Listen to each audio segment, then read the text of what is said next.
Hello বন্ধুরা, আজ আপনাদের কাছে ধনেপাতা দিয়ে ওলের তরকারির রেসিপি নিয়ে এসেছি। আমি এখানে মাদ্রাসি ওলটা নিয়েছি আর ছোট ছোট টুকরো করে নিয়েছি, আলুও কিছুটা টুকরো করে নিয়েছি এবং এটা কুকারে দিয়ে দিলাম।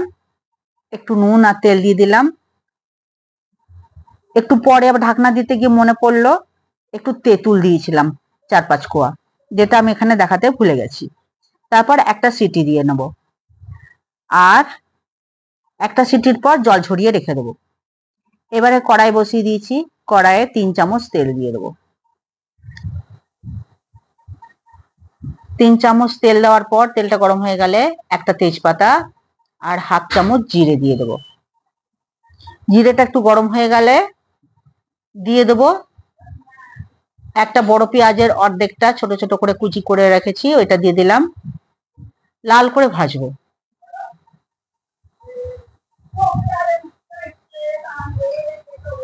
এবার পেঁয়াজটা লাল করে ভাজা হয়ে গেলে, একটু লাল করে ভাজতে হবে, কাঁচা রাখলে হবে না। লাল করে ভাজা হয়ে গেলে এতে দিয়ে দেবো হাফ চামচ রসুন আর হাফ চামচ আদা বাটা।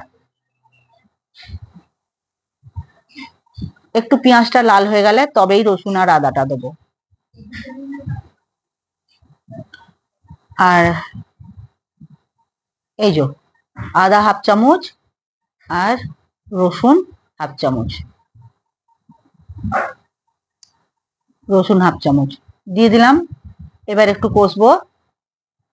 তারপরে হলুদ দেবো 1 চামচের একটু বেশি।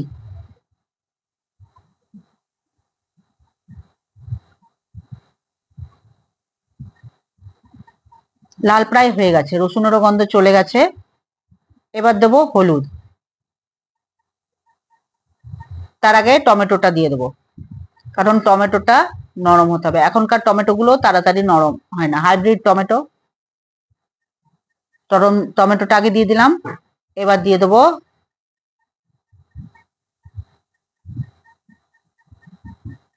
হলুদ আর মশলা। নুন দিচ্ছি পরিমাণ মতো। আগে ওলেতে একটু নুন দিয়েছিলাম, সেই জন্য একটু কম করে দিলাম।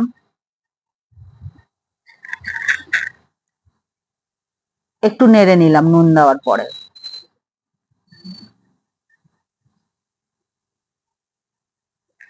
এবারে দেবো হলুদ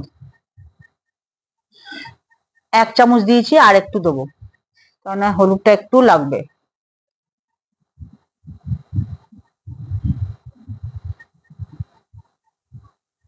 আর মশলা পুরো 1 চামচ দিলাম। একটু জল দিয়ে, কারণ তলাটা পুড়ছে, একটু জল দিয়ে কষতে হবে ভালো করে। টমেটো গলে যাওয়া পর্যন্ত কষতে হবে, যতক্ষণ না টমেটোটা গলে যাচ্ছে।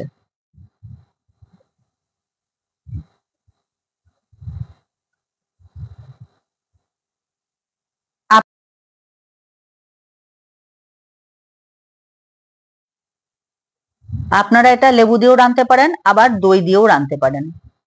আমি আর একটু হলুদ দিলাম। দই দিলে আগে থেকে ফেটে রাখবেন, আর দইটা পরে দেবেন, ওল দেওয়ার পরে, এখন দেবেন না। লেবুটাও পরে দিতে হবে। লেবুটা প্রায় অর্ধেকের বেশি লাগবে, আমি দিয়েছি অর্ধেকের বেশি। একটু লেবু দেওয়া উচিত, না দিলে যদি কুটকুটে হয়ে যায় অনেক সময়। হাইব্রিড এটাও কুটকুটে লাগে গলায়, সেই জন্য একটু লেবুটা বেশি করেই লাগবে। ভালো করে এটা কষতে হবে যেন টমেটোটা গলে যায়। টমেটো অনেকক্ষণ ধরে কষতে হবে। তারপর কষার পর আমি জল দিয়ে দিয়েছি। ওলটা দিয়েও একটু কষতে পারেন বা জল দিয়েও রেখে দিতে পারেন, কেন ওলটা সেদ্ধ হয়েই গেছে। জলটা ফেলে দিয়েছি, তেঁতুলটাও ফেলে দিয়েছি, আর তেঁতুলের দরকার নেই।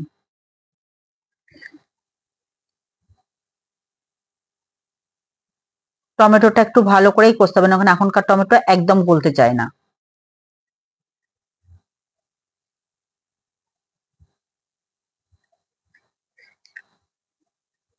আমি দেখুন অনেকক্ষণ ধরে কষছি, এইভাবে অনেকক্ষণ ধরে একটু কষবেন। কষা হয়ে গেলে জল দিয়ে ওল দেবেন, কিংবা ওল দেওয়ার পর জল দেবেন। আমি আর একটু জল দিয়ে আর একটু কষছি, টমেটোটা গলেনি, গোটা গোটাই আছে, সেই জন্য আর একটু জল দিলাম কষবার জন্য।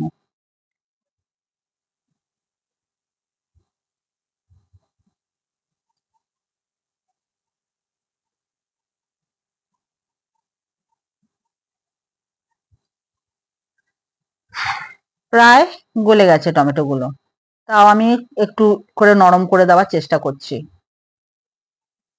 থেঁতো করে দিচ্ছি খুন্তি করে।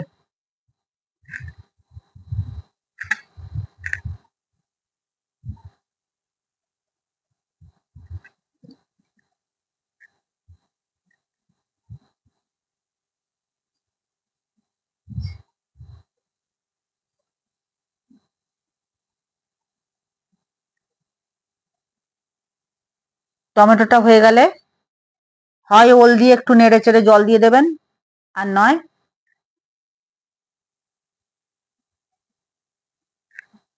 আগে জল দিয়ে তারপর উল্টা দিয়ে দেবেন। আমি আগে জল দিয়ে তারপর উল্টা দিয়ে দেবো। আর দই যদি দিতে চান সেটা লাস্টের দিকে দেবেন।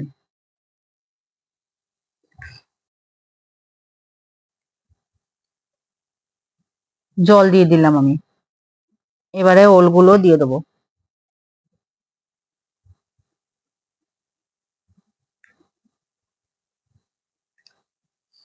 আর একটু লাগলো জল, এবারে ওলটা সব দিয়ে দেবো।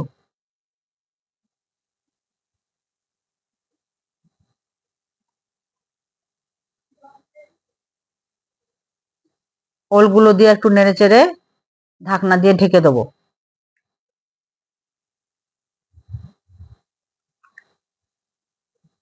5 থেকে 10 মিনিট মতন একটু সেদ্ধ করব।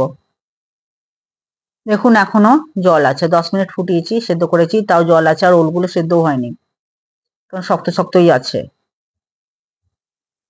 এই সময় চেখে দেখে নিতে হবে নুন টুন গুলো কেমন হয়েছে। যদি আর নুন লাগে তা একটু নুন দিয়ে দিতে হবে। আর এই সময় আমি আরেকবার একটু ঢাকলাম 5 মিনিট, তারপর খুলে লেবুর রস দিয়ে দিচ্ছি। আমি অর্ধেকের বেশি সাইজের বেশি লেবুই দিয়েছি, 2টো টুকরো দিয়েছি, মিলে অর্ধেকটাই হয়েছে।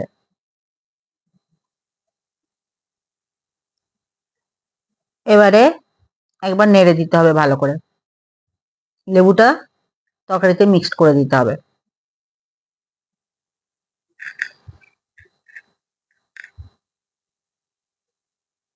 ওলগুলো প্রায় সেদ্ধ হয়ে গেছে।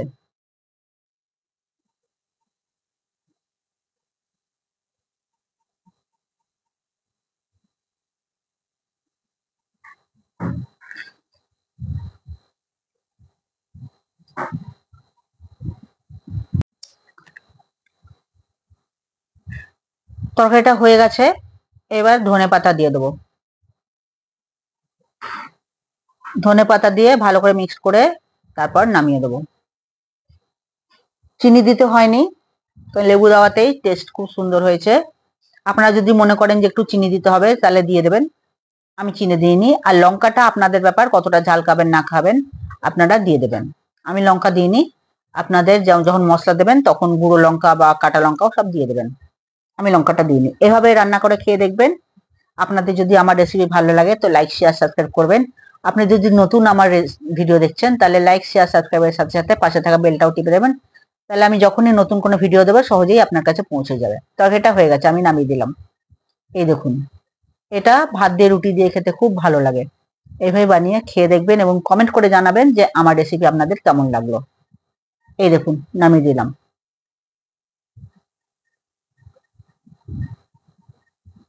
আপনারা কিন্তু সেদ্ধ করার সময় নিশ্চয় করে তেঁতুল দেবেন, আর লেবু বা দই দিয়ে রান্না করবেন, তাহলে যদি কুটকুট থাকে সেটা চলে যাবে। ভিডিও দেখার জন্য আপনাদের অনেক অনেক ধন্যবাদ।